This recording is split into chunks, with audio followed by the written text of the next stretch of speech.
Aula não, semana 6, aula 57, né? Ascensão dos militares.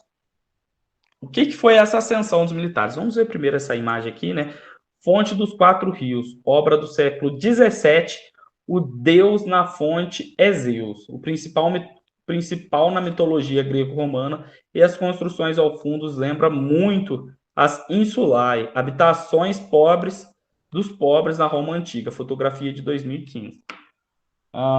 Pessoal, o que vai passar a acontecer? Nós já vimos aqui em aulas anteriores, várias dessas pessoas, né, vários desses homens, eles vão ascender, ter uma ascensão meteórica aí na questão social, né, na questão, na pirâmide social, porque os militares, eles vão poderem, conforme vai conquistando terra, eles vão poder ser cobradores de impostos, vai poder estar ali dentro do exército, cobrando esse tipo de imposto, esse tipo de coisa. Então, além do problema da terra, outro sinal da crise da República provinha do exército. Em 107 a.C., o general Mário promoveu uma reforma militar, instituindo o pagamento de salários a soldados, né?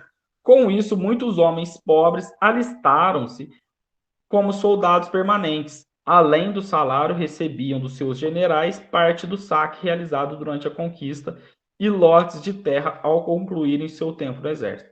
Assim, novos soldados se ligaram aos seus generais por laços de lealdade e solidariedade. Então, peraí, o que está acontecendo?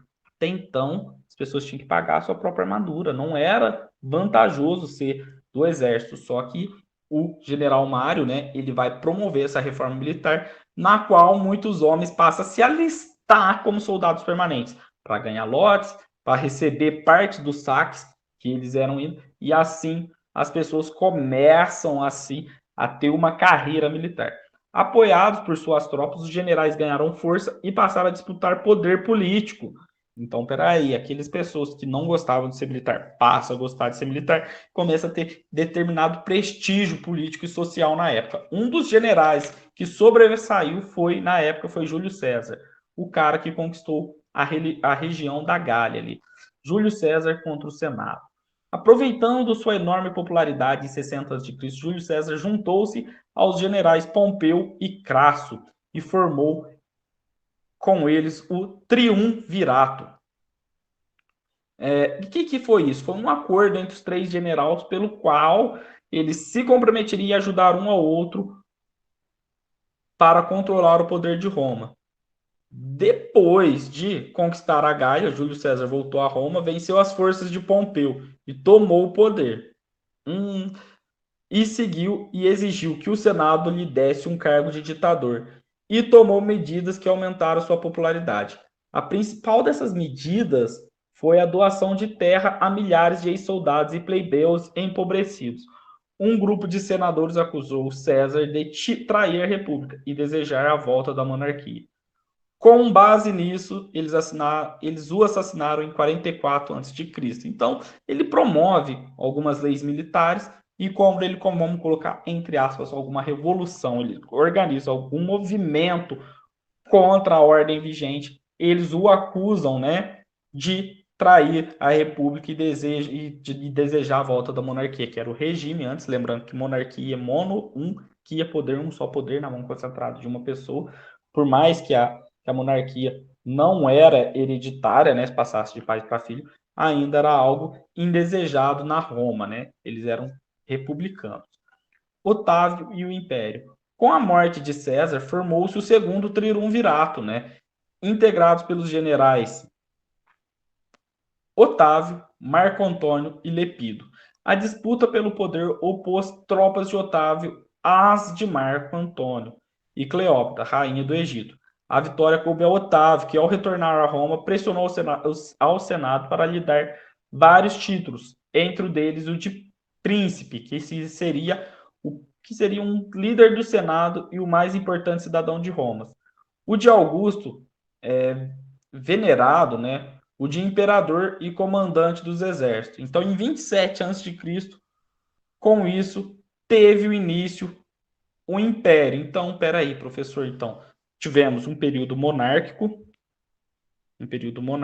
depois tivemos um período republicano, e agora estamos entrando num período de império, um período imperial dentro de Roma? Sim. E qual que é, né? Vamos entender as mudanças e a permanência desse período, dessa mudança de deixar de ser, são formas de governos diferentes. Então, durante muito tempo se diz que o Império inaugurou uma nova era na história de Roma.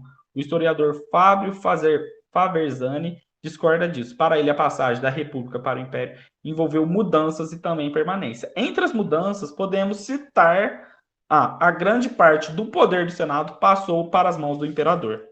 2. A plebe de Roma, que chegava a quase 1 milhão de habitantes, perdeu seu poder de propor e votar leis. Então lembra que lá atrás estudamos aqui algumas aulas anteriores que tivemos algumas conquistas da plebe. Conquistas da plebe, ganharam poder, direito de eleger um tribuno, defender os interesses. As primeiras leis escritas, né, com leis escritas, ficava mais difícil dos patrícios interpretar conforme isso aí, 400 anos antes. Então, imagina leis que favoreciam os mais pobres, as pessoas, os necessitados, de entre 400 e 300 anos antes, eles vão perder esse direito para o Império. Então, o Império vai tirar esse direito deles. E o que era a permanência, né? Qual que é a permanência que mantém? A permanência que mantém entre eles é a seguinte: a permanência, podemos citar, né? Roma, a capital, continuou a ser o centro do poder. As elites de Roma continuavam mantendo relações de colaboração ou competição com as elites das províncias. O Senado perdeu parte das suas funções, mas continuou a ser escolhido entre a aristocracia. Então, continuou sendo escolhida pelos poucos. As elites das cidades buscavam aliar-se ao imperador, a fim de conseguir vantagem para seus membros. A elite vai ficar na onde que ela determinado momento sempre fica, né?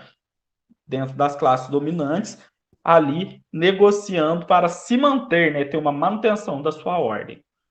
Então, pessoal, a aulinha de hoje foi isso, foi essa mudança e essa divergência, essa ascensão dos militares e também essa mudança de deixar de ser república e passar e essa passagem para ser um futuro império, no caso de Roma.